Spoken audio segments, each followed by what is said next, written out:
Okay, low. So, sasagutin lang natin mabilisan yung specific na tanong na yan. So, eto sa akin, ano na to, mga sobra na to 2 years. Tapos, yung odo nito ay ayan, 10,900 yung odo niya. Yan, kagagaling ko lang sa biyahe, kaya yan ang dumi. Karamihan sa mga parts na to ay stock pa. Maliban dito sa kanyang mga brake, pinalitan ko for safety dahil syempre walang lock yung stock. So bumili tayo ng mayroong lock, ayan. So ngayon sa current odo niya ay ito na yung mga papalitan ko. Tagas na yung ano nito, yung oil seal. Yan, tumatagas na yan yung oil seal nung isa. Pero yung sa kabila wala pa. Tapos dito rin wala na palang ano din dito. Sa kabila wala nang yung plastic tox ba yun? Kasi tumama to sa ano, tumama to sa malalim na pothole tapos bato. Ayan, may gas-gas nga yan sa ilalim, oh. Pero mabuti na lang, matibay naman yung plastic ng ADV, hindi naman nabasag.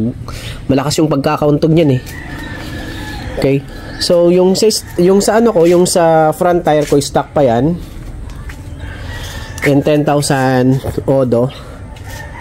Tapos ito, yung nagpalit pa lang ako dito sa ano, sa rear tire natin. Nagpalit na ako nung 7,000 pa lang noon. 7,000 yung odometer niya, 7,000 pa lang. Nagpalit na ako. So yung pinalit ko dito ay Beast tire, ayan. Naka-Beast tire ako dito. Okay naman yung Beast. Makapit naman at saka ano lang, maganda rin yung performance, satisfied din ako diyan. So halos yun pa lang talaga yung pinalit ko dito, yung tire pa lang sa pulihan. Tapos syempre naglagay na rin tayo ng mga ano, ng top box, kaya may bracket tayo diyan. Tapos ayun, pang maintenance natin para hindi masyadong kalawangin yung mga ibang parts katulad nitong shocks ay nag-i-spray ako dito guys ng ano, ng BS1. Na-sprayhan ko 'yan para hindi masyadong kapitan ng mga kalawang. So dito sa shock nag-i-spray ako diyan. Kasi dumudulas lang yung ano diyan, kalawang, madali siyang linisin.